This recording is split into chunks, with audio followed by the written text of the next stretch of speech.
આ જે ફરિયાદો જે થઈ છે તેની અંદર આરોપીઓ દ્વારા પોતાના બેંક એકાઉન્ટમાં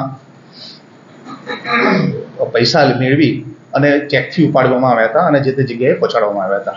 એક એમો એ પણ હતી કે આરોપીઓ દ્વારા યુએસડીટી લઈ અને કોઈ એક પ્લેટફોર્મ પર એ લોકોને સેલ આઉટ કરતા હતા અને જે સેલ આઉટ પ્લેટફોર્મ પર કરતા હતા એ પ્લેટફોર્મ પરથી તેઓને સાયબર ફ્રોડના રકમ મળતી હતી. એટલે કે માની લો કે 90 રૂપિયા યુએસડીનો ભાવ હોય તો 94-95 રૂપિયા અથવા તો વધારામાં વેચી અને સાયબર ફ્રોડના રકમ એ લોકો મેળવતા હતા. અને સાયબર ફ્રોડના જે પૈસા હતા એ ક્રિપ્ટો કરન્સીમાં કન્વર્ટ કરવામાં એ લોકો ઉપયોગ થઈ રહ્યો હતો એમનો.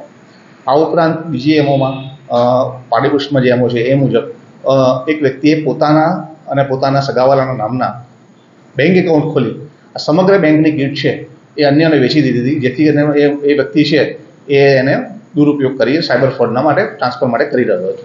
આમ અલગ અલગ એમાઉન્ટ અને ટ્રાન્સફર થઈ હતી. 6 કુલ આપણે ગુના નોંધ્યા છે આ બાબતની અંદર અને કુલ 10 આરોપીને અટક કરી છે.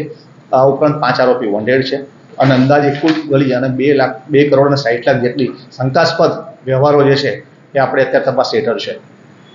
હું આપના માધ્યમથી 100% રિક્વેસ્ટ કરીશ કે જે આપણા યુવાનો જે છે બરાબર, અથવા તો જે કોલેજિયન સ્ટુડન્ટ છે એમને કદાચ ખબર નથી આ વસ્તુની ગંભીરતા કેટલી છે અને એ પોતાના માત્ર કમિશન માટે અથવા તો માત્ર કોઈ સંબંધ સાચવવા મિત્રના સાથે જો પોતાના એકાઉન્ટ ખોલાવી અને આપતા હોય તો એમાં સાયબર ફ્રોડના પૈસા આવી શકે છે અને પોતે એ આખી જે એમનું વ્યક્તિત્વ છે એ શંકાના દાયરામાં આવી શકે. એટલે હું તમામને રિક્વેસ્ટ કરીશ કે મહેરબાની કરીને સાયબર ફ્રોડના પૈસાનો જે ટ્રાન્ઝેક્શન થતું હોય એવી કોઈ પણ જગ્યાએ કમિશનની કે પૈસાની લાલચમાં આવ્યા વગર આવી કોઈ પણ મ્યુચ્યુઅલ એકાઉન્ટ ખોલાવવાની અથવા તો કોઈ ખોલતું હોય તાત્કાલિક એને પોલીસને જાણ કરવા વિનંતી છે.